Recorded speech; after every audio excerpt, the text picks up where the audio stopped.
আসসালামু আলাইকুম গাইস, আপনাদের কাছে একটি পার্টি নিয়ে আসলাম, হাঁসের মাংস খিচুড়ি। নয়ন ভাই কিছু কোন? খাওয়া যাচ্ছে আর এই থেকে চলো কে হ্যাঁ বলেন ভাই, কিছু বলেন, যা বলার বলেন। খাওয়া কেমন হইতেছে? খাওয়া কেমন হইতেছে বন্ধুরা?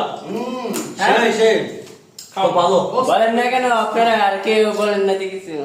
কয়ে দে এত করে যেহেতু সামনে কইতাছে আমি দেখে কথা কয়ে দিই, ঠিক আছে? কথা হলো সামনে আসলে একটা গাঙ্গাল বউ সারা বাঙ্গাল, সবাই খাইয়া দোয়া করি যাতে খুব দ্রুত সামনে একটা বিয়ের ব্যবস্থা হয়, আর সামনে যাতে খুশি হইয়া আমরা একটা পার্টির ব্যবস্থা করে, ঠিক এরকম ভাবে সবাই কি কর সবাই আমিন আমিন আমিন আমিন, ঠিক আছে? শোন যদি তোমার বিয়ের ব্যবস্থা হয় সবাই ট্রিট দিবা, তুমি কি কও? জি আমি দিব ইনশাল্লাহ। ওই সামনে